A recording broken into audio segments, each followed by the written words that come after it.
So last uploaded videos में मैंने आपको मेथड ऑफ सब्स्टिट्यूशन एक्सप्लेन किया था। वो मेथड मैंने आपको दो तरीकों से एक्सप्लेन किया था। उसके अलावा मैंने आपको कुछ एग्जांपल्स भी करके दिखाए थे उसी मेथड के ऊपर।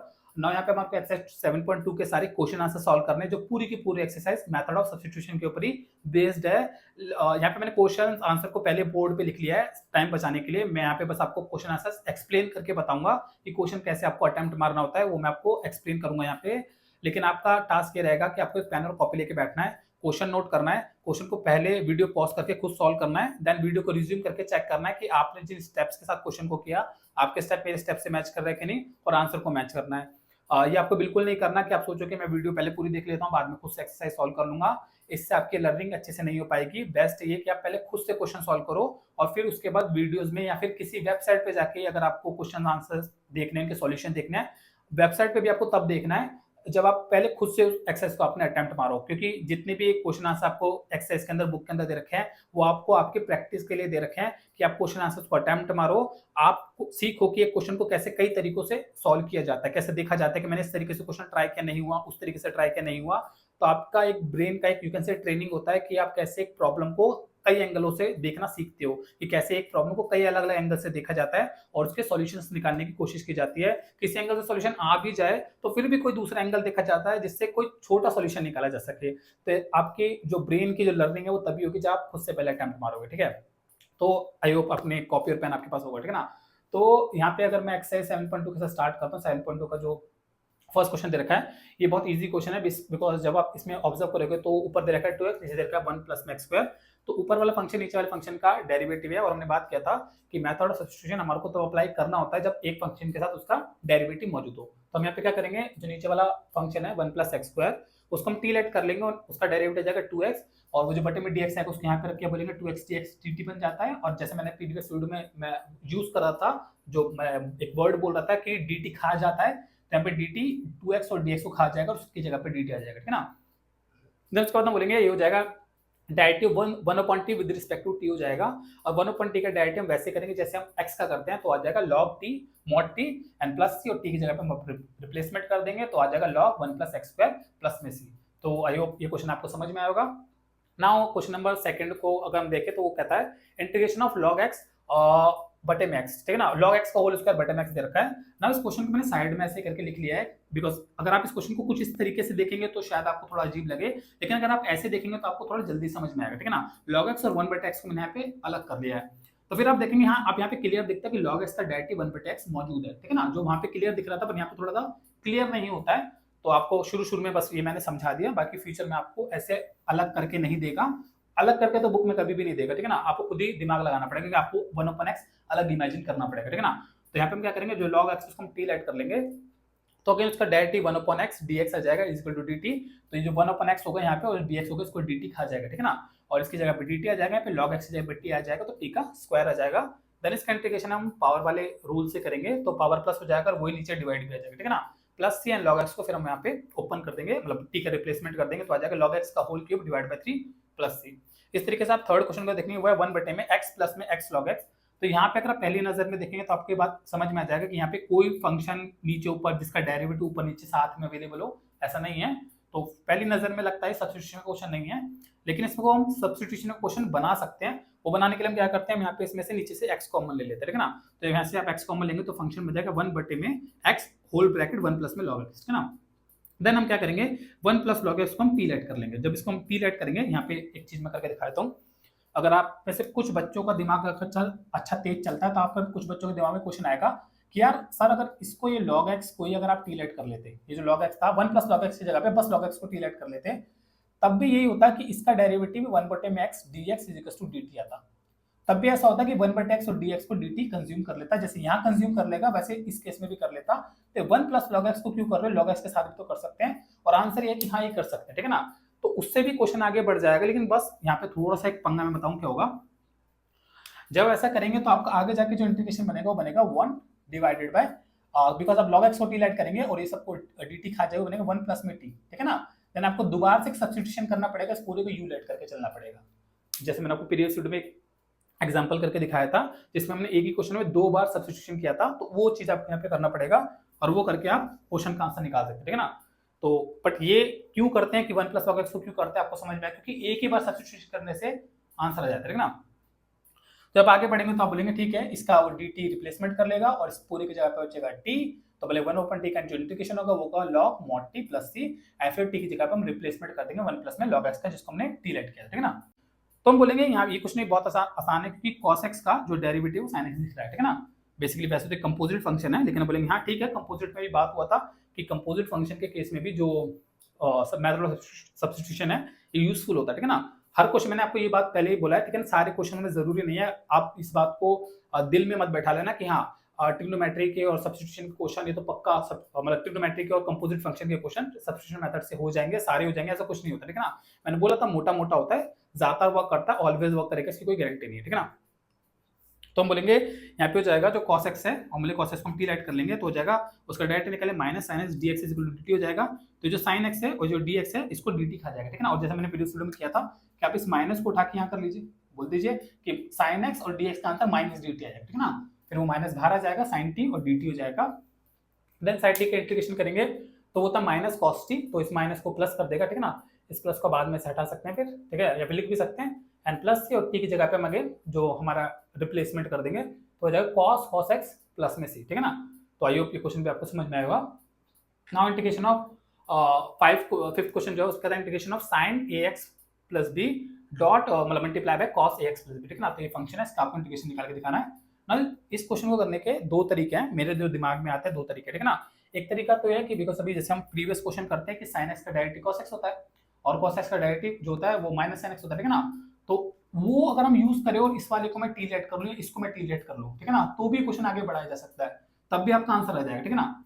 बट दिक्कत है कि उस तरीके से जब आप सॉल्व करते हो तो आपका जो आंसर है बुक के आंसर से मैच नहीं करता, जो बुक के बैक में आंसर्स दे रखे होते हैं उससे आपका आंसर मैच नहीं करता, ठीक है ना। अगर आपको बुक के आंसर से मैच करना है तो आपको क्वेश्चन कुछ इस तरीके से स्टार्ट करना है, ठीक है ना, कि आपको इस क्वेश्चन को 2 से मल्टीप्लाई करना, 2 से भी डिवाइड भी करना है। जो मैंने बोलता हूं फंक्शन के अंदर कुछ छेड़खानी कर सकते हैं बिफोर डूइंग द इंटीग्रेशन, ठीक है ना। तो हम कहेंगे ऐसे करने से क्या होगा, मतलब ऐसे करने से होगा ये जो है 2 मतलब इस पूरे को हम थीटा मान ले x प्लस b को, तो ये जाएगा 2 sin थीटा cos थीटा, जो कि sin 2 थीटा का फॉर्मूला होता है, ठीक है ना। और जो 2 बटे में था इस बटे को हम बाहर निकाल लेंगे, आई समझिए पूरा फॉर्मूला बन गया, 2 बाहर आ गया, ठीक है ना। सॉरी यहाँ पे मैंने एक मिस्टेक कर रखा है, डिटेल रखा है, ठीक है ना, यहाँ पे dx रहेगा अभी। तो बोलेंगे उसके बाद क्या हो जाएगा, हम बोलेंगे उसके बाद ये ax प्लस बी है, इसको अगर हम t लेट कर ले, अब यहाँ पे अगर आप ऑब्जर्व करेंगे तो आप पाएंगे ये कोई वो नहीं है, क्या बोलते हैं मल्टीप्लिकेशन, एक फंक्शन दूसरे फंक्शन से मल्टीप्लाई नहीं हो रहा है, ठीक है ना। लेकिन हम बोलेंगे कंपोजिट फंक्शन है, ठीक है ना, और इसमें अगर मैं इसको टी लेट कर लेता हूँ तो मेरा क्वेश्चन इजी हो जाएगा। तो इस बारे में मैंने बात किया था, ऐसी जगहों पे भी मेथड ऑफ सब्स्टिट्यूशन को यूज करना होता है, ठीक है ना। तो यहाँ पे बोलेंगे x प्लस बी को मैं टी लेट कर लेते हैं, यहाँ पे dx इज टू dt बटे में a हो जाएगा, ठीक है ना। यहाँ पे वैसे आएगा a dx, उसे a को हम डिवाइड में ले जाएंगे, ठीक है ना।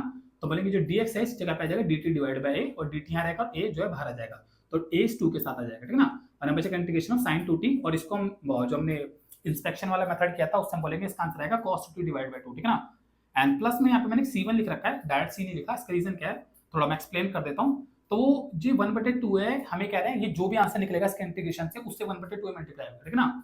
तो बोलेंगे इससे एक आंसर निकलेगा, इसका एक एंटी डेरिवेटिव और एक c भी निकलेगा, लेकिन फिर हम बोलेंगे जब ये मल्टीप्लाई होगा इससे तो आंसर आ जाएगा 1/4a माइनस का cos 2 और t के रिप्लेसमेंट कर देंगे तो x प्लस b, ठीक है ना।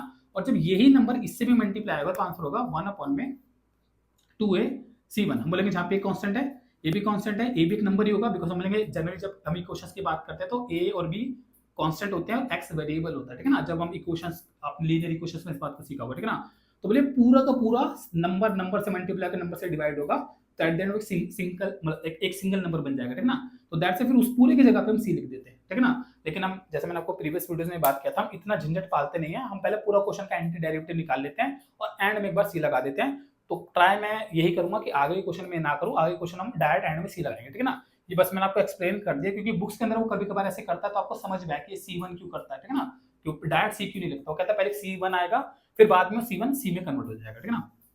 उसके बाद अगर आप क्वेश्चन नंबर 6 देखेंगे तो कहता है integration of √ax plus b, ठीक है ना। अगेन इसमें भी फंक्शन से मल्टीप्लाई नहीं हो रहा है, बट अगेन एक कंपोजिट फंक्शन है, ठीक है ना, और एक रूट के अंदर ax प्लस b मौजूद है, तो x प्लस b को हम t लेट कर लेते हैं तो हो जाएगा dx dt divide by a, then फिर हम बोलेंगे ये हो जाएगा dt यहाँ और ये जो का बाहर आ जाएगा, ठीक है ना, और ये हो जाएगा √t, ठीक है ना। और √t का डायरेक्ट करते हैं बोलेंगे ये हो जाएगा t की पावर हाफ सॉरी इंटीग्रेशन कर रहे हैं तो टी के पहले रूट को टी का पावर हाफ लिखेंगे, और इंटीग्रेशन होगा तो पावर ऐड होता है, ठीक है ना। तो 1/2 में 1 ऐड जाएगा तो 3/2, और डिवाइड बाय 3/2 होगा, वो 3/2 रिवर्स होकर 2/3 हो जाएगा, और ये जो a होगा वो 3 से मल्टीप्लाई हो जाएगा, तो जाएगा 2/3 है, और ax प्लस b हम t की जगह रिप्लेसमेंट कर देंगे तो आ जाएगा ax प्लस b का पावर 3/2 प्लस में c, ठीक है ना। तो आई होप क्वेश्चन भी आपको समझ में आएगा। क्वेश्चन नंबर 7 को देखेंगे तो वो बोलता है x under root x plus 2 का आपको इंटीग्रेशन करना है, ठीक है ना। तो यहाँ पे मैंने क्या किया, यहाँ पे मैंने x प्लस 2 जो है उसको मैंने टी लाइट कर लिया है, ठीक है ना। यहाँ पे मैं कुछ ऊटपटांग चीज करके दिखाऊंगा, वो आपको सीखना है, ठीक है ना। ये भी एक तरीका है जिस तरीके को हम इंटीग्रेशन का जब सब्स्टिट्यूशन का मेथड यूज करते हैं उसके अंदर यूज कर सकते हैं, ठीक है ना। तो यहाँ पे मैंने क्या किया, मैंने x प्लस 2 को टी लाइट कर लिया, देन बोलेंगे यहाँ पे इसका दोनों तरफ डायरेक्टली होगा तो dx इक्वल टू dt आ जाएगा, ठीक है ना। तो dx की जगह पे तो मैंने यहाँ पे dt लिख दिया, ठीक है, लेकिन और बोलेंगे इसको मैंने टी लाइट किया तो इसकी जगह पे रूट टी आ जाता है, ठीक है ना। लेकिन यहाँ पे मैंने क्या किया, बिकॉज मैंने बोला x प्लस 2 को मैंने टी लाइट किया है, तो मैंने यहाँ पे x की वैल्यू, इस वाले x की वैल्यू यहाँ से निकाल लिया, तो बोलेंगे x का वैल्यू हो जाएगा t माइनस 2, ठीक है ना। और इस x की जगह पे भी मैंने यहाँ पे t यहाँ पे लिख दिया है। आई होप ये बात आपको समझ में आ रहा होगा मैंने यहाँ पे क्या किया, ठीक है ना। ये चीज आप अदर क्वेश्चंस में नहीं देखेंगे, उम्मीद लगाता हूँ शायद स्कूल्स में भी आपके टीचर इस तरीके से इस क्वेश्चन को नहीं कराया होगा, किसी और तरीके से करवाया होगा, ठीक है ना। लेकिन ये भी एक चीज है जो आप इंटीग्रेशन जब बाय सब्स्टिट्यूशन कर रहे हो तो कर सकते हो, बिकॉज बोले अच्छा ठीक है अगर x प्लस 2 टी के बराबर है तो इसी क्वेश्चन की हेल्प से x t माइनस 2 के बराबर हुआ तो हम उसे रिप्लेस कर सकते हैं यहाँ पे, ठीक है ना। और हमारा न्यू इंटीग्रेशन ऐसा आ जाता है, और पर्पस यहाँ पे ये होता है बेसिकली आपको मैं बताऊँ, अगर आपका integration with respect to t हो रहा है तो सब कुछ आपका टी में होना चाहिए, ठीक है ना। आपका ऐसा नहीं होना चाहिए with respect to t integration हो रहा है और आपके इंटीग्रेशन के अंदर x मौजूद है, ऐसा नहीं होना चाहिए। अगर with respect to x integration हो रहा है तो पूरा जो इंटीग्रैंड है वो x में होना चाहिए, और विद रिस्पेक्ट टू t हो रहा है तो पूरा इंटीग्रैंड t में होना चाहिए। तो दैट्स व्हाई मैं इस x को भी t बनाने के लिए मैंने हरकत किया है, ठीक है ना। ये बात आपको समझ में आ गई, ठीक है। और कोई दूसरा तरीका भी हो सकता है इसको अटेम्प्ट करने का, लेकिन मेरे को ये इजी लगा तो मैंने डायरेक्टली इसी से कर दिया, ठीक है ना। ना उसके बाद हम क्या करेंगे, अब बोलेंगे हो जाएगा t की पावर हाफ, t की पावर हाफ को जब हम t से मल्टीप्लाई करेंगे t की पावर 3/2 और 2 इंटू t की पावर ये हाफ हो जाएगा, ठीक है ना। और उसके बाद हम लेंगे इंटीग्रेशन ऑफ ऑल दैट करना, ठीक है ना। फिर हम लोग पावर 1 प्लस हो जाएगा तो हो जाएगा t की पावर 3/2 प्लस 1 3 की पावर 5/2 5/2 नीचे होगा 2/5 बन जाएगा, एंड यहाँ पे भी यही होगा पावर और 3/2 हो जाएगी एंड 2/3 बन जाएगी, बिकॉज तो नीचे से रेसिप्रोकल ऊपर होके आ जाएगा, ठीक है ना। एंड प्लस सी, देन बोलेंगे इसको हम t को रिप्लेसमेंट कर देंगे 4/3 ऐसे रिप्लेसमेंट करेंगे तो हमारा यहाँ पे आंसर आ जाएगा, ठीक है ना। तो आई होप ये क्वेश्चन भी आपको समझ में आया होगा। नेक्स्ट क्वेश्चन है क्वेश्चन नंबर 8 जिसमें बोलता है integration of x under root 1 plus में 2x स्क्वायर, ठीक है ना। ये क्वेश्चन तो ज्यादा इजी है ऊपर वाले से, इसमें 1 प्लस 2x स्क्वायर है, इसको हम टी लेट कर लेते हैं, ठीक है ना। यहाँ पे मैं आपको एक चीज बताता हूँ, यहाँ पे क्या था, ये रूट के अंदर और रूट के बाद ये एक लीनियर था और ये भी एक लीनियर था। तो बेसिकली यहाँ पे क्वेश्चन में ये अजीब तरीका इसलिए भी हुआ क्योंकि ये लीनियर और ये लीनियर है, इसका डेरिवेटिव लीनियर का डेरिवेटिव लीनियर नहीं होता। आई होप आपको पता होगा कि जैसे डेरिवेटिव में क्या होता है कि पावर एक कम हो जाती है, तो अगर क्वाड्रेटिक का आप डेरिवेटिव करते हो तो लीनियर बन जाता है। आई होप ये बात आपको समझ में आ रहा होगा, ठीक है ना। और क्यूबिक का अगर डेरिवेटिव करते हो वो क्वाड्रेटिक बन जाता है, लेकिन इंटीग्रेशन में उल्टा होता है, ठीक है ना। तो हम बोलेंगे यहाँ पे ऐसा नहीं हो सकता था क्योंकि यहाँ पे लीनियर यहाँ भी लीनियर है, इसका डेरिवेटिव लीनियर का डेरिवेटिव लीनियर नहीं आएगा, ठीक है ना, पावर उल्टा कम हो जाएगा। लेकिन हम बोलेंगे यहाँ पे क्वाड्रेटिक और यहाँ पे लीनियर है तो क्वाड्रेटिक का डेरिवेटिव लीनियर आएगा, तो एक हिंट हो जाता है कि हाँ यार ये क्वेश्चन डायरेक्ट रिलेट करने से बड़ा इजीली जल्दी सॉल्व हो जाना चाहिए, ठीक है ना। तो यहाँ पे 1 प्लस 2x स्क्वायर को इक्वल टू टी लेट कर देते हैं, फिर हम बोलेंगे यहाँ पे जाता है इसका derivative 4x dx is equal to dt, तो जो कि लीनियर आएगा, ठीक है ना। देन हम जो मैंने बोला कि इजी रखने के लिए x dx जो x dx उसको मैं यही रख लेते हैं, और जो बगल में कुछ भी एक्स्ट्रा सम मान ले जाते हैं ना, तो dt डिवाइड बाय 4 हो जाता है, तो x dx को dt खा जाता है और डिवाइड बाय 4 बाहर आता है, ठीक है ना, और जाता है रूट टी। तो आप पाएंगे ये क्वेश्चन इससे थोड़ा सा इजीली सॉल्व हो गया, रीजन क्वाड्रेटिक और बाहर एक लीनियर मौजूद है, उसका डेरिवेटिव ये बनेगा, ठीक है ना। उसके बाद हम बोलेंगे कि यहाँ पे अगेन इसका इंटीग्रेशन करेंगे तो पावर हाफ का इंटीग्रेशन पावर एक ऐड हो जाएगा 3/2 एंड 2/3 बन जाएगा, प्लस में c1 मैंने दोबारा से यहाँ पे कर दिया, ठीक है ना। तो 1/4 इससे मल्टीप्लाई होगा, फिर 1/4 इससे मल्टीप्लाई होगा, जो 1/4 से मल्टीप्लाई होने के बाद जो भी सिंगल एक कांस्टेंट बनेगा उसको हम c से डोनेट कर रहे हैं, ठीक है ना। उसके बाद क्वेश्चन नंबर अगर आप 9 देखेंगे तो इंटीग्रेशन ऑफ 4x + 2 और अंदर अगेन लीनियर और क्वाड्रेटिक दे रखा है, तो अगेन हम उम्मीद लगाएंगे हाँ क्वाड्रेटिक का जो डेरिवेटिव होता है वो लीनियर होता है, ठीक है ना। तो इसलिए हम इसको टी लाइट कर देंगे तो हो जाएगा 2x + 1 इसका डायरेक्ट आ जाएगा dx = dt। देन बोलेंगे इंटीग्रेशन मैंने सॉल्व करने के मैंने क्या मैंने इसमें से 2 कॉमन ले लिया, यहाँ पे बचेगा 2x + 1, इसकी जगह पे रूट टी आ जाएगा और dx की जगह पे मैंने इस वाले नंबर को मैं नीचे लेके आऊँ, ठीक है ना। तो जैसे मैंने प्रीवियस वीडियोस में एक क्वेश्चन ऐसे करके भी दिखाया था, तो यहाँ पे ये आ जाएगा, देन मैंने 2x + 1 से कैंसिल हो जाएगा एंड 2 जो बाहर आ जाएगा, रूट टी बचेगा, जैसे मैंने बोला था आपको ऊपर वाले क्वेश्चन में, ठीक है ना। अगर आपका integration with respect to t हो रहा है तो सब टी होना चाहिए, तो that's like x cancel out हुए, ये जरूरी है, ठीक है। और यहाँ पे हो गया और integration of √t with respect to t बचा, ठीक है ना। उसके बाद हम बोलेंगे इसका इंटीग्रेशन अगेन पावर ऐड हो जाएगा 3/2 2/3 एंड पिछली बार की तरह c1 का मैं यूज करके एंड में उसको c लिख दूंगा, ठीक है ना। 10th क्वेश्चन, इंटीग्रेशन ऑफ 1 बटे में x माइनस रूट एक्स, इसका अगर आप इंटीग्रेशन करेंगे तो इसका इंटीग्रेशन करने के लिए यहाँ पे मैंने क्या किया है, इसको x को आप ऐसे इमेजिन कर सकते, x can be consider x root x into root x, ठीक है ना, रूट x x बनता है, तो यहाँ पे 2 रूट x है, एक रूट x हम यहाँ पे कॉमन ले लेते हैं यहाँ पे, तो हमारा जो बचता है ब्रैकेट में होता है x under root x minus 1, ठीक है ना। देन हम बोलेंगे कि ये अगर रूट x है और इसको मैं टी लाइट करता हूँ, तो हमने प्रीवियस वीडियो में सीखा था रूट x के जो डेरिवेटिव होते हैं वो 1 बटे में रूट x आता है, ठीक है ना। तो इसको हम 1 रूट x माइनस 1 को हम टी लाइट कर लेते हैं, और अगेन जो मैंने आपके यहाँ पे इस वाले क्वेश्चन में भी हिंट दिया था, आप बस रूट x के साथ करेंगे तो भी बात बन जाएगा, लेकिन फिर आपको थोड़े से स्टेप्स एक्स्ट्रा करने पड़ेंगे, ठीक है ना। तो directly under root x minus 1 को टी लाइट करते हैं, तो इसका डायरेक्टली 1 इसका 0 हो जाता है और इसका आता है 1/2 root x dx equal to dt। Then again हम बोलेंगे रिप्लेसमेंट जब हम करेंगे तो इस 2 को आप अगेन ऐसे लिख लीजिए, ठीक है ना, जैसे 2, तो बोले ये हो जाएगा कि 1 dx और 1 बटे रूट x और dx की जगह पे dt आ जाएगा, d2 से खा जाएगा, ठीक है ना, और उसके साथ 2 भी होगा, 2 यहाँ पे बाहर आ जाएगा, ठीक है। 1/t का जो इंटीग्रेशन जाएगा वो जाएगा log t, तो हो जाएगा 2 log mod t plus c, and then फिर हम रिप्लेसमेंट कर देंगे तो हमारा आंसर आ जाएगा, ठीक है। क्वेश्चन नंबर 11 अगर आप देखेंगे तो बोलता है इंटीग्रेशन ऑफ x बटे में, और ठीक है, ये वाला क्वेश्चन में भी अगर ऑब्जर्व करेंगे तब बोलेंगे ठीक है, नीचे लीनियर है ऊपर भी लीनियर है, तो यहाँ पे डेरिवेटिव का तो तरीका नहीं बनेगा कि नीचे वाले का डेरिवेटिव ऊपर वाला, ऊपर वाले का डेरिवेटिव नीचे वाला, ऐसा नहीं हो सकता, ठीक है ना। तो अगेन इस क्वेश्चन को भी सॉल्व करने के लिए किसी को तिगड़म लगाना पड़ता है, ठीक है ना। तो यहाँ पे क्या करते हैं हम x के साथ 4 ऐड भी कर देते हैं, 4 सब्ट्रैक्ट भी कर देते हैं, ठीक है ना। तो यहाँ पे जाता है x प्लस 4 माइनस 4, ठीक है ना। देन हम क्या करते हैं जो नॉर्मल बेसिक मैथ हम यूज करते हैं, इसके बटे में x प्लस 4 के बटे में भी से कर देते हैं, 4 के बटे में दोनों को अलग अलग कर देते हैं, ठीक है ना।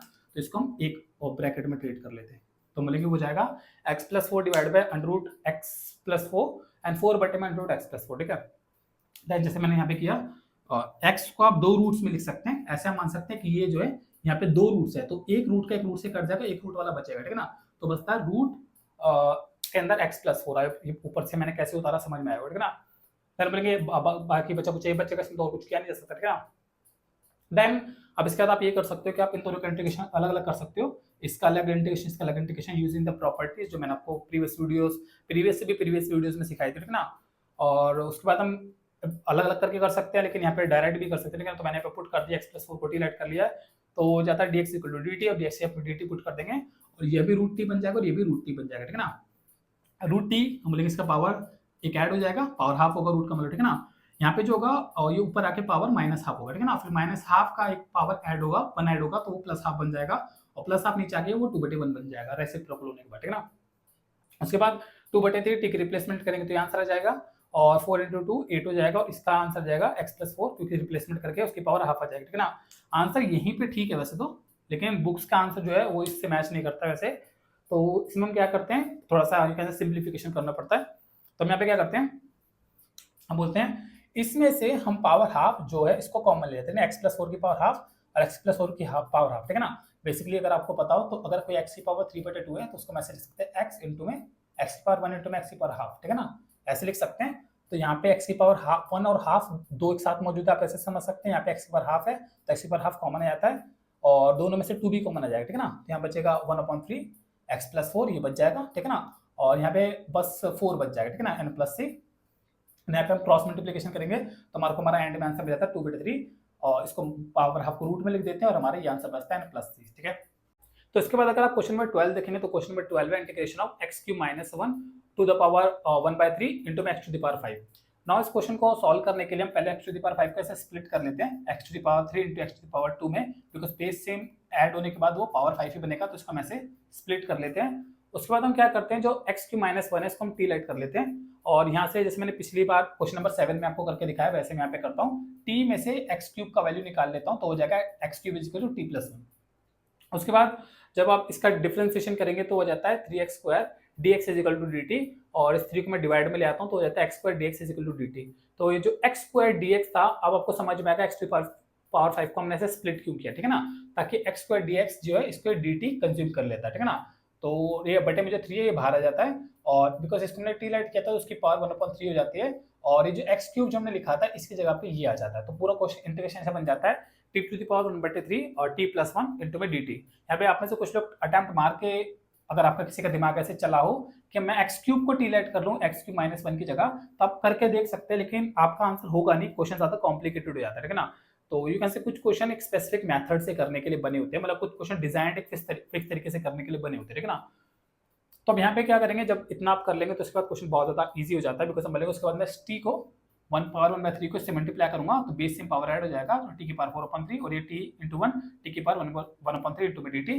इसका इंटीग्रेशन पावर ऐड वो पावर से डिवाइड ऊपर का रेसिप्रोकल, इसका इंटीग्रेशन सेम पावर 1 प्लस हो जाएगा, जो नीचे ऊपर पावर आएगी वो नीचे आएगी, रेसिप्रोकल हो जाएगा एंड C1 फिर 1/3 सबसे मल्टीप्लाई होगा एंड फाइनल आंसर ये आ जाएगा। C1 इंटू 1/3 जो कॉन्स्टेंट आएगा उसको हम सिंपल सी लिख देंगे। उसके बाद अगर आप क्वेश्चन नंबर 13 देखेंगे तो कहता है integration of x² divide by 2 plus 3x³ to the power whole cube dx, है ना। यहाँ पे हमें पता है ये क्यूबिक है, ये क्वाड्रेटिक है, ठीक है ना। तो अगर इसको मैं टी लाइट करता हूँ तो इसको टी लाइट करने की वजह से क्वाड्रेटिक आएगा, which is 9x² dx is equal to dt। 9 को हम नीचे ले जाएंगे तो x² dx जो है इस x² dx को dt बटे में 9 कंज्यूम कर लेगा, 9 जो है बाहर आ जाएगा और पूरा इंटीग्रेशन बन जाएगा dt बटे में ये जो टी लाइट के था टी का होल क्यूब। देन इसका आंसर निकालने के लिए हमें जो 1/9 है तो 1/9 आएगा, टी की पावर 3 को ऊपर लेंगे, टी की पावर -3 हो जाएगा, ठीक है ना। देन पावर एक ऐड होगा तो वो -3 से -2 हो जाएगा एंड -2 से वो डिवाइड भी होगा, -2 इंटू में 9 -18 हो जाएगा प्लस सी। आगे हम करेंगे तो ये जो टी के पावर -2 इसको हम नीचे ले आएंगे तो हो जाएगा टी के पावर +2। तो फाइनल आंसर में हम टी का रिप्लेसमेंट कर देंगे तो हमारा फाइनल आंसर आ जाएगा। उसके बाद क्वेश्चन नंबर 14 आप देखेंगे तो बोलता है integration of 1/x log x to the power n, ठीक है ना। तो इसमें अगेन दिख जाता है log x, अगर मैं टी लेट कर लूँ तो 1/x dx dt हो जाएगा, तो ये 1/x dx इसको dt कंज्यूम कर लेगा, टोटल आंसर बचेगा 1 में t to the power m, ठीक है ना। देन टी की पावर m को हम ऊपर ले आएंगे तो हो जाएगा टी की पावर -m। देन पावर वाला जो हमारा इंटीग्रेशन का स्टैंडर्ड फार्मूला है हम यूज करेंगे और -m +1 हो जाएगा, पावर में प्लस हो जाएगा और वो प्लस जो भी पावर आएगा वो नीचे डिवाइड हो जाएगा, ठीक है ना। एंड प्लस सी उसके बाद हम बोलेंगे टी का रिप्लेसमेंट अगर हम करेंगे तो हो जाएगा log x, ठीक है ना। और इसको हम आगे पीछे कर देते हैं, प्लस वाला आगे माइनस वाला पीछे 1 -m कर देते हैं एंड प्लस सी आंसर आ जाता है, ठीक है ना। उसके बाद क्वेश्चन अगर आप 15 करेंगे तो कहता है इंटीग्रेशन ऑफ x बटे में 9 - 4x² dx, है ना। तो अगेन क्वाड्रेटिक एंड ऊपर लीनियर, तो नीचे वाले को मल्टीप्लाई करता हूं, आ जाएगा -8x dx is equal to dt। अगर मेरा कहीं पे भी कोई मिस्टेक है तो आप कमेंट करके हाईलाइट कर दीजिएगा, ठीक है ना। हो सकता है मैंने लिखते लिखते मिस्टेक भी कर दिया हो, ठीक है। उसके बाद हम बोलेंगे x dt आ जाएगा, ये -8 को मैं जानबूझ के नीचे ले गया यहाँ पे, ठीक है ना।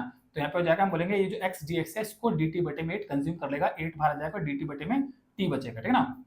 अब उसको बोलेंगे 1/t का जो इंटीग्रेशन है वो log t हो जाएगा एंड प्लस c हो जाएगा, तो उसको बोलेंगे -8 और log t और t का जो रिप्लेसमेंट करेंगे हमारा आंसर आ जाएगा, ठीक है ना।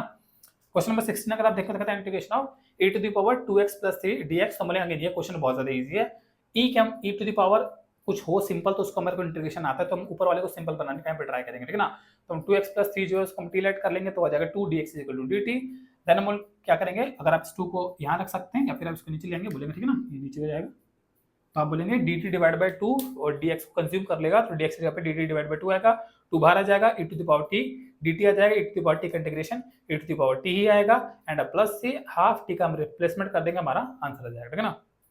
क्वेश्चन नंबर 70 देखेंगे integration of x divide by e to the power x² dx, ठीक है ना। अगेन यहाँ पे दिख जाता है e की जो पावर है क्वाड्रेटिक है और यहाँ पे ऊपर एक लीनियर है, ठीक है ना। तो जब क्वाड्रेटिक को टी राइट करेंगे x² को तो 2x dx equal to dt आ जाएगा and x dx is equal to dt divide by 2 हो जाएगा, इस x dx को dt डिवाइड बाय 2 कंज्यूम कर लेगा, 2 बाहर आ जाएगा और e to the power t dt बचेगा, ठीक है ना। अगेन हमें 1/e की पावर t का इंटीग्रेशन नहीं आता तो इसलिए हम e को ऊपर लेके जाएंगे, ठीक है ना। तो हो जाएगा e की पावर -t। देन बोलेंगे इसका इंटीग्रेशन जो मैंने आपको इंस्पेक्शन वाले मेथड में बताया था, ठीक है ना, कि उसका जो e to the power -t कहां से e to the power -t आ जाएगा, लेकिन वो जो नंबर e टू पावर से निकल के आएगा जो कि -1 निकल के आएगा, ठीक है ना, वो डिवाइड भी हो जाता है, ठीक है ना। प्लस सी ये वाले क्वेश्चन मैंने आपको करके दिखाए थे, ई वाले क्वेश्चन, ठीक है ना, इंस्पेक्शन वाले 7.1 के अंदर। देन फाइनल आंसर में हम यहाँ पे टी का जो टी जो है माइनस में पावर से नीचे लेंगे और पॉजिटिव हो जाएगी नीचे आके और टी का रिप्लेसमेंट कर देंगे तो फाइनल आंसर आ जाएगा, ठीक है ना। अगला क्वेश्चन, क्वेश्चन नंबर जो 18 है वो एज कंपेरेटिवली इस वाले ई क्वेश्चन से इजी है, ठीक है ना। वो है e to the power 10 inverse x बटे 1 प्लस में x² dx, ठीक है ना। तो 10 इनवर्स x का डायरेक्टिव होता है 1 में 1 प्लस x², ठीक है ना। तो 10 इनवर्स x को टी लाइट करेंगे तो उसका derivative 1 plus x² dx equal to dt आ जाएगा। देन इस 1/x² प्लस 1 और यहाँ पे एक 1 हमेशा अलग इमेजिन करेंगे तो उस पूरे को dt कंज्यूम कर लेगा, ठीक है ना। बचेगा e to the power t dt, e to the power t का जो integration e to the power t आएगा एंड प्लस c हम t का रिप्लेसमेंट करेंगे, फाइनल आंसर आ जाएगा, ठीक है ना। क्वेश्चन नंबर 19 अगर आप देखें वो कहता है e to the power 2x - 1 divide by e to the power 2x + 1 e to the power dx, ठीक है ना। ये जो क्वेश्चन है थोड़ा सा कॉम्प्लिकेटेड क्वेश्चन है, यहाँ पे मैं एक्सेप्ट करता हूँ इस क्वेश्चन को, थोड़ा कॉम्प्लिकेटेड है क्योंकि जब मेरे टाइम पे मैं पढ़ता था तो उस टाइम पे मेरे से भी पहली बार में क्वेश्चन नहीं हुआ था। मेरे पास जो बुक है वो वही वाली बुक है जिससे मैं एक टाइम पे पढ़ा करता था, ठीक है ना। अभी तक मैंने उस बुक को हटाया नहीं है, तो उस बुक में अभी भी वहाँ पे क्वेश्चन पे मैंने सर्कल मार रखा है। ये क्वेश्चन हाँ मेरे से पहली बार में हुआ नहीं था, ठीक है ना, क्योंकि ये सही तरीका यही होता है पढ़ने का मैथ्स, स्पेसिफिकली मैथ्स के अंदर। जब एक पूरी एक्सरसाइज अगर आप सॉल्व करो तो जो क्वेश्चन आपसे पहली बार में सॉल्व हो गए वो हो गए, जो पहली बार में हो गया दूसरी बार में भी हो ही जाएगा। लेकिन जो क्वेश्चन आपसे पहली बार में सॉल्व नहीं होता उसको आप सर्कल कर ले कि अगली बार जब मैं रिवीजन करूंगा ना, तो जो क्वेश्चन मैंने सर्कल करा उसे ही अटेम्प्ट करूंगा, बिकॉज जो क्वेश्चन पे मैंने सर्कल नहीं किया था वो पहली बार में हो गया था, तो दूसरी बार में भी हो ही जाएगा। तो यही सही तरीका होता है। तो मैंने अभी भी सर्कल्स लगा हुआ मैंने देखा उसके ऊपर, ठीक है ना। तो अब मेरे को ध्यान नहीं क्वेश्चन मेरे से उस टाइम पे नहीं हुआ था, ठीक है। तो बेसिक इसका रीजन क्या है कि बिकॉज ये क्वेश्चन एक फिक्स मेथड से होने वाला क्वेश्चन है, ठीक है ना। और आपको भी याद रखना है, इस क्वेश्चन को याद रखना है। ये क्वेश्चन अगर एग्जाम में आ जाता है इसका फिक्स मेथड था, ठीक है ना। वो तरीका क्या है, इस क्वेश्चन को हम क्या करते हैं, ऊपर वाले न्यूमरेटर को e to the power x से डिवाइड कर देते हैं और नीचे वाले डिनोमिनेटर को भी e to the power x से डिवाइड कर देते हैं, ठीक है ना। तो उसके बाद क्या होगा, ये इसके बटे में आ जाएगा और उसमें पावर बेस सेम होगा तो पावर से पावर इक्वल से बेस सेम होता है तो पावर ऐड होता है मल्टीप्लाई में, और बेस सेम होता है तो डिवाइड में पावर माइनस होता है, ठीक है ना। तो यहाँ पे e to the power x बचेगा, वहाँ पे 1 बटे e to the power x हो जो ऊपर आके e to the power minus x हो जाएगा, ठीक है ना। सिमिलर नीचे ये इसके बटे में आके नीचे आ जाएगा e to the power x plus e to the power minus x, है ना। फर्स्ट ऑफ ऑल आपको ये समझ में आया अगर, तो उसके बाद क्या करते हैं हम, नीचे वाला जो डिनोमिनेटर है, नीचे वाला पूरा इसको हम टी राइट कर लेते हैं, तो उसका जो इंटीग्रेशन आता है वो आता है e to the power x, इसका इंटीग्रेशन आता है e to the power x, और जो नंबर निकलेगा मतलब इसका भी सॉरी यहाँ पे डेरिवेटिव हो रहा है, ठीक है ना। तो e to the power x का derivative e to the power x आएगा, e to the power minus x का derivative e to the power minus x आएगा, लेकिन कंपोजिट रूल की वजह से माइनस x का जो है वो -1 आएगा, ठीक है ना। तो पूरा बन जाएगा e to the power x minus e to the power minus x dx is equal to dt। Then बोलेंगे ये पूरा जो है ये पूरा न्यूमरेटर के बराबर है, ठीक है ना। ये क्वेश्चन आयोग समझ सेट क्वेश्चन है, बिल्कुल फिक्स तरीका है इसी तरीके से सॉल्व करना, क्योंकि नीचे वाले को टी लाइट करने से ऊपर वाला ऑटोमेटिकली आएगा ही आएगा, ठीक है। तो उसके बाद क्या होगा, हम ऊपर वाले की पूरी जगह पे हम dt लिख देंगे, बटे में t हो जाएगा log t, एंड t की जगह रिप्लेसमेंट करेंगे तो हमारा आंसर। क्वेश्चन नंबर 20 को देखेंगे तो क्वेश्चन नंबर 20 बिल्कुल इस जैसा है। असल में ये जो क्वेश्चन था, इस क्वेश्चन को हमने जिस फॉर्म में बनाया था ये ऑलरेडी उसी फॉर्म के अंदर गिवन है, और मैंने जैसा बोला कि ये क्वेश्चन एक सेट तरीके से करने वाला क्वेश्चन है। तो इस क्वेश्चन जब आपको ऐसा क्वेश्चन आता है तो आपको इस जैसा बनाना होता है, ठीक है ना। मतलब e की पावर समथिंग, e की पावर माइनस में, e की पावर समथिंग, e की पावर वही माइनस में, ऊपर माइनस नीचे प्लस, ऐसा बनाना होता है, ठीक है ना। ये पहले इस फॉर्म में दे रखा है तो नीचे वाले को टी लेट कर लेंगे। उस वजह से क्या हो जाएगा, जब इसका डिफरेंशिएशन करेंगे तो आ जाएगा 2 e to the power 2x, because chain rule काम करेगा, ठीक है ना। और यहाँ हो जाएगा वही सेम थिंग माइनस में हो जाएगा, ठीक है ना। फिर हम 2 को कॉमन ले लेंगे, 2 को हम जो मल्टीप्लाई आ रहा है 2 को हम यहाँ पे डिवाइड में लिख सकते हैं, ठीक है ना। तो उसके बाद हम बोलेंगे ये अगेन डिनोमिनेटर का डेरिवेटिव न्यूमरेटर आ गया, ठीक है ना। तो फिर हम बोलेंगे अगेन उसको कंज्यूम कर लेंगे, dt डिवाइड बाय 2 बाहर आ जाएगा, नीचे 1/t बचेगा, 1/t का जो इंटीग्रेशन है that will be log t plus c, and again यहाँ पे आपको रिप्लेसमेंट करने के बाद आंसर मिल जाएगा, ठीक है ना। उसके बाद क्वेश्चन नंबर 21 देखेंगे तो कहता है tan square 2x plus 3 dx, मतलब इसका इंटीग्रेशन निकालना है, ठीक है ना। तो हम पुट कर देते हैं 2x प्लस 3 को हम t पुट कर देते हैं, तो 2 dx इक्वल टू dt आ जाता है। इस 2 को फिर अगेन आप चाहो तो ऐसे लिख सकते हैं, ठीक है ना। तो बोलेंगे मतलब dx की जगह पे dt डिवाइड बाय 2 हो जाएगा, तो बोलेंगे 2 जो है बाहर आ जाएगा, dt tan स्क्वायर t। अब tan स्क्वायर t के हमारे को इंटीग्रेशंस नहीं आते हैं तो हम क्या करते हैं, इसको रिप्लेस करते हैं इसकी जगह पे sec स्क्वायर t माइनस 1, ठीक है ना, बिकॉज वो identity that sec square theta is equal to 1 plus tan square theta होता है, ठीक है ना। तो उस आइडेंटिटी से हम tan का वैल्यू, tan स्क्वायर का वैल्यू यहाँ पे रखते हैं, ठीक है ना। उसके बाद हम बोलेंगे जो इसका इंटीग्रेशन हम करेंगे तो इसका और दोनों का इंटीग्रेशन अलग अलग करके होगा, वो मैंने एक बार में कर दिया। sec स्क्वायर का जो इंटीग्रेशन होगा वो tan t हो जाएगा, और 1 का हो जाएगा वो x हो जाएगा, ठीक है ना। 1/2 जब 10 से मल्टीप्लाई, यहाँ मैंने c1 c2 लिखी है, ठीक है ना। हम बोलेंगे यहाँ पे हो जाएगा 1/2 tan t, ये हो जाएगा x/2, देन फिर हम t का रिप्लेसमेंट करेंगे और हमारे को आंसर मिल जाएगा, ठीक है ना। और नेक्स्ट जो देखेंगे क्वेश्चन नंबर 22 कहता है sec स्क्वायर, तो बोलेंगे पहले इसको tan को sec बनाए, sec में पहले गिवन है, ठीक है ना, sec स्क्वायर में गिवन है तो इजी है, ठीक है ना। तो 7 - 4x को हम टी कर लेंगे तो -4x dx equal to dt आ जाएगा। -4 का मान ले जा सकता है, अगर आप अब तक सीख गए अगर आप, तो -4 आपको बाहर निकालना है, ठीक है ना। तो बटे में वो आ जाएगा, एंड हो जाएगा sec square t dt, then sec square का integration tan t plus c, और 1/4 tan वो t का रिप्लेसमेंट करेंगे तो आपको आंसर मिल जाएगा। उसके बाद अगर आप क्वेश्चन नंबर 23 देखेंगे तो बोलते हैं integration of sin inverse x बटे में √1 माइनस में x स्क्वायर, जो कि बहुत इजी है क्योंकि हमें पता है sin x जो होता है उसका जो डेरिवेटिव होता है वो 1 बटे में √1 माइनस में x स्क्वायर होता है। तो हम sin इनवर्स x को t पुट करेंगे और इसका डेरिवेटिव आ जाएगा dt, इस पूरे को कंज्यूम कर लेगा, इंटीग्रेशन ऑफ t dt बचेगा, और हम पावर का रूल लगा के पावर ऐड कर देंगे, उससे डिवाइड भी कर देंगे, और फाइनली t का रिप्लेसमेंट करेंगे तो हमारा आंसर आ जाएगा, ठीक है ना। क्वेश्चन नंबर 24 अगर आप देखें तो बोलते हैं integration of 2 cos x minus 3 sin x बटे में 6 cos x प्लस में 4 sin x, ठीक है ना। तो ये अगेन जो ऊपर वाला है वो नीचे वाले का डेरिवेटिव जैसा दिखता है लेकिन एग्जैक्ट मैच नहीं करता है, तो बेसिकली क्वेश्चन एक्सरसाइज में डिजाइन इस तरीके से होते हैं कि आपका मेथड इजीली अप्लाई हो जाए, ठीक है ना। तो बेसिकली बस आप नीचे से अगर यहाँ पे 2 कॉमन लेंगे, जिसको मैंने नीचे से 2 कॉमन ले लिया है, तो ऊपर तो सेम रहेगा 2 cos x minus 3 sin x, लेकिन नीचे हो जाता है फिर वो 3 cos x प्लस में 2 sin x, ठीक है ना। और तब अगर आप जो डिनोमिनेटर को से आप टी पुट करेंगे तो 3 cos x प्लस में 2 sin x is equal to t करेंगे, तो इसका डायरेक्ट हो जाएगा 3 माइनस 3 sin x और हो जाएगा plus 2 cos x dx is equal to dt। And यहाँ पे बोलेंगे पूरा ऊपर वाले के सेम है, ठीक है ना। तो ये थोड़ा आगे पीछे बस, लेकिन है सेम, ठीक है। तो फिर उसके बाद हम बोलेंगे इसकी जगह पे dt आ जाएगा, हो जाएगा 1 बटे में t dt, और इसका इंटीग्रेशन log mod t हो जाएगा, t का हम रिप्लेसमेंट करेंगे और हमारा आंसर हो जाएगा, ठीक है ना। तो अगर आप क्वेश्चन नंबर 25 देखेंगे तो बोलता है इंटीग्रेशन ऑफ 1 बटे में cos स्क्वायर x 1 माइनस में tan स्क्वायर x dx। तो हम यहाँ पे क्या करते हैं, जो 1 माइनस tan x है उसको हम t पुट कर देते हैं। तो यहाँ पे क्या होगा, जब इसका डायरेक्टली करेंगे तो 1 का 0 हो जाएगा, इसको हो जाएगा minus x square x dx is equal to dt। और फिर यहाँ पे मैंने क्या किया, मैंने जो cos स्क्वायर x था इसको मैंने ऊपर करके sec स्क्वायर x लिख दिया है, और ये जो बटे में था इसको 1 माइनस sin इसका t स्क्वायर हो जाएगा, ठीक है ना। तो ये ऊपर लिख दिया, ऐसे हो गया। और dt की जगह पे बेसिकली dx की जगह पे मैंने dt बटे में माइनस x स्क्वायर ऐसे करके लिख दिया, ठीक है ना। तो मतलब आप डायरेक्ट भी काट सकते हैं, मैंने पहले सबको लिखने के बाद फिर मैं बोलूंगा sec स्क्वायर से sec स्क्वायर कट जाएगा, ठीक है ना। अगर ये मैं cos स्क्वायर पहले ऊपर लिख लेता तो वो sec स्क्वायर dx हो जाता, तो डायरेक्ट कट जाता, ठीक है ना। तो यहाँ पे मैंने थोड़ा मिस्टेक कर दिया, फिर मैं बाद में काटा उसको, ठीक है ना, ऐसे ले आके।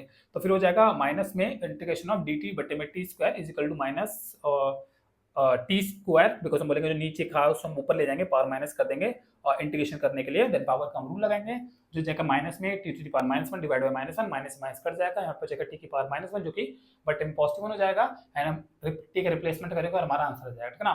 क्वेश्चन नंबर 26 अगर आप देखेंगे तो कहता है integration of cos root x बटे में रूट x, और ये बहुत इजी है, पता है रूट x का जो डेरिवेटिव होता है 1 बटे में रूट आता है, ठीक है ना। तो रूट x को मल्टीप्लाई करेंगे तो ये इसका आंसर आ जाएगा, जो ये 2 है उसको मैं यहाँ मल्टीप्लाई कर दूंगा, तो बोलेंगे 1/1 में रूट x dx, इस पूरे की जगह पे 2 dt आ जाएगा, 2 बाहर आ जाएगा, dt बचेगा cos t integration sin t plus c1, तो ये हो जाएगा 2 sin t, और t का हम रिप्लेसमेंट रूट x कर देंगे और 2 into c1 वो एक कांस्टेंट c लिख देंगे, ठीक है ना। और क्वेश्चन नंबर 27 अगर आप देखेंगे तो कहता है integration of sin 2x into में cos 2x dx, sin और cos एक दूसरे के डेरिवेटिव्स होते हैं, ठीक है ना। तो बहुत आसान है, इसको हम t पुट कर देंगे, ठीक है ना। तो हो जाएगा 2 cos x, जैसे लाइक मैंने आपको प्रीवियस वीडियो में बोला था इस चीज को कि जब आपका 1 2 मतलब ये इसका डायरेक्ट है, तो आपको सेलेक्ट करना होता है सही से कि कौन होना चाहिए, ठीक है ना। तो इसको मैं टी लाइट कर लूंगा, ये इसका डायरेक्ट मौजूद है, पर यहाँ पे कॉम्प्लिकेशन हो जाएगा, ठीक है ना। आप करके देखिएगा, आपको थोड़ा लगेगा कि क्वेश्चन ज्यादा कॉम्प्लिकेटेड बन जाता है, ठीक है ना। तो अब यहाँ पे हम क्या करेंगे कि sin 2x को हम टी लाइट कर लेंगे, तो हो जाएगा उसका डायरेक्ट हो जाएगा 2 cos 2x dx is equal to dt। अब बोलेंगे उसके बाद ये जो 2 है इसे आप यहाँ से डिवाइड में ले जा सकते हैं ना, इसको 2 का डिवाइड में लिख दीजिए, तुम्हारा ये हो जाएगा कि 2 cos 2x dx, इस पूरे की जगह पे dt डिवाइड बाय 2 हो जाएगा, तो 2 बाहर and under root t dt बचेगा, ठीक है ना। पूरा हमारा हो जाएगा इक्वल टू यहाँ पे t की पावर हाफ, फिर हम वो इंटीग्रेशन लगा देंगे पावर प्लस करने वाला, तो पावर 3/2 हो जाएगा, 3/2 नीचे वो रेसिप्रोकल होकर 2/3 बन जाएगा, एंड प्लस c1 हाफ इससे मल्टीप्लाई हो जाएगा तो 2 से 2 कट जाएगा, और यहाँ पे जाएगा 1/3 t का रिप्लेसमेंट करेंगे sin 2x की पावर 3/2 प्लस हाफ, जब c1 से मल्टीप्लाई होगा तो हाफ c1 आएगा which is a new constant, उसकी जगह पे हम c लिख देंगे, ठीक है। इस तरीके से अगर आप क्वेश्चन नंबर 28 देखें तो कहते हैं इंटीग्रेशन ऑफ cos x बटे में √1 प्लस में sin x, ठीक है ना। अब इसमें भी दिख रहा है, हम बोलेंगे अगर मैं इस वाले को t लाइट कर लूं तो ये क्या हो जाएगा, इसलिए cos x dx is equal to dt, ये ज्यादा इजी क्वेश्चन, ठीक है ना। तो इसकी जगह पे हम dt रख देंगे, 1 बटे में √t बचेगा एंड t की पावर माइनस हाफ हो जाएगी, देन उसके हम पावर वाला रूल लगा के उसे सॉल्व कर लेंगे, ठीक है ना। और उसके बाद अगर आप क्वेश्चन नंबर 29 देखेंगे तो वो बोलता कहता है integration of cot x into में log sin x, ठीक है ना। ये क्वेश्चन थोड़ा ठीक ठाक था मेरे को लगा। तो इसमें क्या है कि बेसिकली हम बोलेंगे कि ये जो log sin x इसको हम t लाइट कर लेंगे, ठीक है ना। तो इसे हम t लाइट करेंगे तो sin x log sin x का पहले sin x log का रूल लगेगा और ये 1/sin x हो जाएगा, और फिर sin x का भी होगा बिकॉज यहाँ पे चेन रूल काम करेगा, तो बन जाएगा cos x, ठीक है ना। एंड cos x बटे में sin x जो होता है वो cot x हो जाएगा, तो ये हो जाएगा cot x और dx यहाँ ले जाएंगे तो cot x dx equal to dt, and I will be equal to इसकी जगह पे t आ गया, ठीक है ना। और cot x dx को यहाँ पे dt ने कंज्यूम कर लिया, ठीक है। तो फिर उसका इंटीग्रेशन हो जाएगा with respect to t square divide by 2 plus c, then हम रिप्लेसमेंट कर लेंगे तो हमारा आंसर आ जाएगा, ठीक है। क्वेश्चन नंबर 30 वो बोलता है sin x बटे में 1 प्लस में cos x dx, तो यहाँ पे बहुत इजी, नीचे वाला जो है 1 प्लस में cos x, इसको आप t लाइट कर लेंगे तो ऊपर वाला आ जाएगा minus sin dx dt, then उसके जगह पे dt इसको कंज्यूम कर लेगा, देन बचेगा -1/t dt, और इसका अगेन इजी क्वेश्चन है log t हो जाएगा, देन आंसर आ जाएगा, ठीक है ना। ऑब्वियसली क्वेश्चन सिंपल है, पर अगर आप इसके नीचे वाले क्वेश्चन देखेंगे तो क्वेश्चन नंबर 31 जो कि इस जैसा सेम क्वेश्चन है, ठीक है ना। तो मैंने फर्स्ट ऑफ ऑल क्या किया है, मैंने डायरेक्टली इसको लिख दिया, ठीक है ना, बिकॉज मुझे पता है सेम आंसर वही आएगा, बट यहाँ पे ये t था, यहाँ पे t का स्क्वायर है, तो यहाँ पे मैंने t स्क्वायर लिख दिया, ठीक है ना।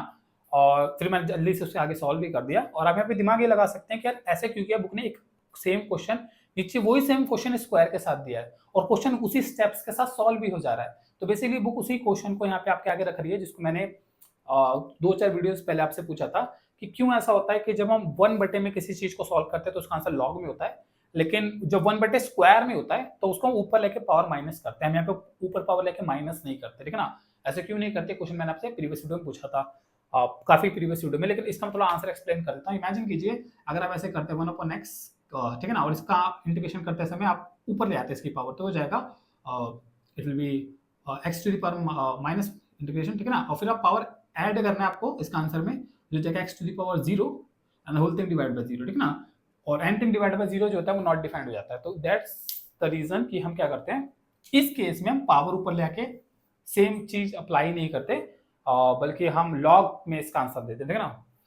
क्वेश्चन नंबर 31 आई समझ में आएगा आपको, मतलब बेसिकली बुक ने क्या सिखाने का ट्राई किया यहाँ पे वो आपको समझ में आएगा, ठीक है ना। देयर इज समथिंग हिडन होता है यहाँ पे, ठीक है ना। ये बहुत कमाल की बात है कि ये जो एनसीईआरटी के राइटर्स है वो एक्सरसाइज में भी कुछ लर्निंग चीज डालते हैं, मतलब क्वेश्चंस तो है जिसमें आप जिसकी आपको प्रैक्टिस करनी है, उस बीच में कुछ कहते हैं हिडन जेम्स, कुछ ऐसे बोल देते हैं ना, वो मौजूद है, ठीक है ना। तो यहाँ पे क्या है 1/, में cot x, तो इसको हम कर देते हैं cot x को cos/, में sin x कर देते हैं, ठीक है ना। और फिर हम बोल देते हैं ये जो उसका हम क्रॉस मल्टीप्लिकेशन कर देंगे हो जाएगा sin x प्लस में cos x, और बटे में sin x होगा जो बाद में ऊपर आ जाएगा, ठीक है ना। तो sin x बटे में sin x प्लस में cos x हो जाएगा। देन हम क्या करते हैं कि इसमें हाफ से डिवाइड भी कर देते हैं और मल्टीप्लाई, मतलब 2 से मल्टीप्लाई भी करते हैं, 2 से डिवाइड भी कर देते हैं, ठीक है ना। वैसे तो ये कोई फर्क नहीं पड़ेगा 2 से मल्टीप्लाई 2 से डिवाइड करने से। और फिर हम बोलते हैं जो 2 sin x है इसको हम sin x plus sin x लिख देते हैं, ठीक है ना।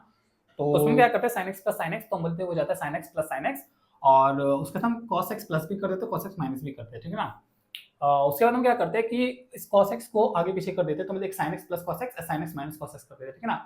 इसे हम एक ब्रैकेट में रख लेते हैं, उसे हम दूसरे ब्रैकेट में रख लेते हैं, और फिर हम बोलते हैं sin x इसके बटे में आ जाएगा, मतलब इस ब्रैकेट के बटे में और इस ब्रैकेट के बटे में, ये पूरा, ठीक है ना, ये पूरा, ठीक है। और फिर ये हो जाएगा same divide by same, human हो जाता है, and sin x minus cos x बटे में sin x प्लस में cos x हो जाता है, ठीक है ना। dx फिर हम क्या करते हैं कि इन दोनों का इंटीग्रेशन हम अलग अलग कर लेते हैं, ठीक है ना। ये अलग अलग करने का एक रीजन है यहाँ पे, आई होप जिसने वीडियो पहले से देखी होगी उस बच्चे को समझ में आ जाएगा कि मैं इनको अलग क्यों कर रहा हूँ, ठीक है ना। बाकी थोड़ा आगे आपको भी वैसे समझ में आ जाएगा, ठीक है ना। तो बेसिकली मैंने इनको अलग अलग किया, इंटीग्रेशन ऑफ वन और इंटीग्रेशन ऑफ दिस, ठीक है ना। फिर इस वाले को सॉल्व करने के लिए हम sin x plus cos x जो इसको हम t पुट कर देते हैं, ठीक है ना, मतलब डिनोमिनेटर उसको हम t पुट कर देते हैं, तो उसका जो इंटीग्रेशन आता है वो आ जाता है cos x minus sin x is equal to dt into बटे में dx, ठीक है ना। और यहाँ पे इससे थोड़ा सा मैच नहीं करता है, तो मैच कराने के लिए आप इतना कर सकते हैं, या तो आप यहाँ पे माइनस कॉमन ले लीजिए तो वो ऊपर से मैच कर जाएगा, या आप ऊपर माइनस कॉमन ले लीजिए, ठीक है ना। तो ऊपर अगर आप माइनस कॉमन ले लेंगे तो हो जाएगा cos x तो हो जाएगा प्लस का और sin x हो जाएगा माइनस, ठीक है ना। तो फिर ये इसके और जो डेरिवेटिव्स है उनसे मैच करेगा, तो फिर हम बोलते हैं cos x minus sin x dx, उसको हम dt की जगह ऐसे रिप्लेस कर देंगे और 1/t हो जाएगा, ठीक है ना। आई आपको समझ में आएगा ना। अलग करने का रीजन बिकॉज हमारे इसको मैंने अलग किया था, ये with respect to x integration हो रहा है और वो with respect to t integration हो रहा है, ठीक है ना। तो कुछ लोग इसको ऐसे लिख देते हैं, इसको i1 लिख देते हैं, ठीक है ना, इसको अलग से सॉल्व करते हैं, तो बोलते हैं अच्छा आपका पूरा आंसर तो वैसे i है और उसका एक कुछ छोटा सा एक पार्ट है i1, इसे हम अलग से सॉल्व करेंगे और फिर इन दोनों को ऐड करके फाइनल i का आंसर आएगा। तो कुछ लोग इसे ऐसे भी करना पसंद करते हैं, मैंने डायरेक्ट ही कर दिया, बाकी फ्यूचर की एक्सरसाइज में i1 i2 करना ही पड़ता है, वहां सीख लेंगे, ठीक है ना। तो अब उसके बाद हम क्या करते हैं half integration of you can say 1 dx को सिंपल dx लिख देते हैं, ठीक है ना, तो हो जाएगा x, एंड ये हो जाएगा इसका विद रिस्पेक्ट टू t होगा तो वो log t हो जाएगा, ठीक है ना। बाद में t का रिप्लेसमेंट करेंगे हमारे को आंसर मिल जाएगा। इस जैसे एक सेम क्वेश्चन नंबर 33 है, वो cot की जगह 10 के साथ है, विद द सेम स्टेप आपका सॉल्व हो जाएगा, ठीक है ना। आंसर भी काफी क्लोज है, इसके क्लोज होता है, ठीक है ना। तो वो प्रैक्टिस कीजिएगा, मतलब मैं इसलिए दो क्वेश्चन एक जैसे नहीं करा रहा, ठीक है। 34 जो क्वेश्चन कहता है i equal to root 10x बटे में sin x इंटू में cos x, ठीक है ना। तो इसमें मैंने क्या किया 10x में t पुट कर दिया, तो sec square x dot dx यहाँ पे dt हो जाता है, ठीक है ना। अब मैंने पे क्या किया, मैंने इसको ऐसे किया, ठीक है ना, तो इसकी जगह मैंने रूट t लिख दिया, इसको मैंने ये लिखा और इसकी dt की जगह पे मैंने dx की जगह पे मैंने dt बटे में sec स्क्वायर लिख दिया, ठीक है ना। उसके बाद यहाँ पे क्या है, मैंने जो sec स्क्वायर x है मैंने ऊपर ले दिया, बिकॉज ये 1 बटे cos x हो जाएगा, cos x ऊपर आ जाएगा, ठीक है ना। तो ये बन जाता है root t cos square x बटे में sin x cos x dt, ठीक है ना। ये थोड़ा अलग तरीके से मैंने सॉल्व करने का ट्राई किया इसको, ठीक है ना।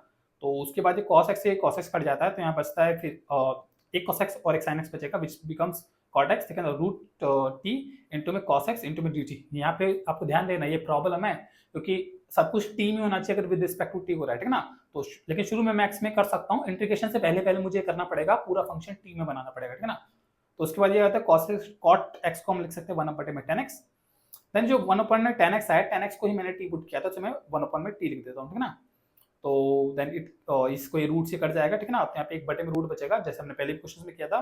फिर ये इसको ऊपर ले आएंगे t⁻½ एंड देन फिर इसको सॉल्व कर लेंगे, तो नॉर्मल इंटीग्रेशन से आंसर आने के बाद हम t का रिप्लेसमेंट कर लेंगे। अगर आप क्वेश्चन नंबर 35 देखेंगे तो बोलता है इंटीग्रेशन ऑफ 1 प्लस में log x to the whole square divide by x। आप इसका आपको इंटीग्रेशन निकाल के दिखाना है, और इसमें हम क्या करते हैं 1 प्लस x जो है इसको हम t पुट कर देते हैं, और 1/x dx equal to dt। तो ये 1/x dx इसको dt कंज्यूम कर लेता है, t स्क्वायर आ जाता है, एंड उसका आप इजीली इंटीग्रेशन कर लेंगे, रिप्लेसमेंट करेंगे, बड़ी जल्दी आपका आंसर आ जाता है, ठीक है ना।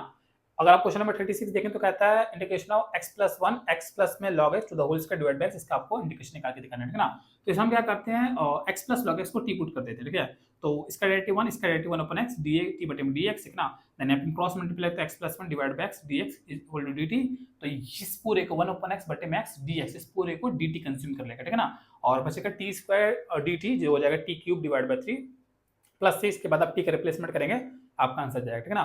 क्वेश्चन नंबर 37 देखने कहता है integration of x cube sin tan inverse x to the power 4 dx whole divided by 1 plus में x टू द पावर 8। तो इसमें हम क्या करते हैं, first of all x to the power 4 को हम t पुट कर देते हैं, ठीक ना। तो ये क्या हो जाता है, ये हो जाता है tan इनवर्स t, ठीक है ना। और ये हो जाता है, यू कैन से पावर 8 को हम ऐसे लिख सकते हैं x to the power 4 to the whole square, ठीक है ना। तो ये आता है t टू द स्क्वायर, आई समझेंगे ये वाला सेक्शन, ठीक है ना। और इसका हम डायरेक्टली करेंगे तो आ जाएगा 4 x क्यूब dx dt। तो उस 4 को मैं डिवाइड में ले सकता हूँ ना, यहाँ पे डिवाइड बाय 4, तो 4 तो बाहर आ जाएगा, ठीक है ना। और ये बन जाएगा इसको x क्यूब dx को dt कंज्यूम कर लेगा, ठीक है ना। और dt बटे में 4 और 4 बाहर आ जाएगा, ये बचेगा sin tan inverse t and 1 बटे में t स्क्वायर। देन अगेन यहाँ पे दोबारा एक सब्स्टिट्यूशन करना पड़ेगा, tan इनवर्स t को हम u लेट करेंगे, जैसे मैंने आपको एक एग्जांपल में भी करके दिखाया था। तो इसका जो इंटीग्रेशन का डेरिवेटिव करेंगे तो वो विद रिस्पेक्ट टू t होगा, ठीक है ना। तो हो जाएगा 1 प्लस में t स्क्वायर du बटे में dt होगा, dt हम यहाँ ले जाएंगे du, देन उसका लिख सकते हैं 1/4 sin u du, ठीक है ना।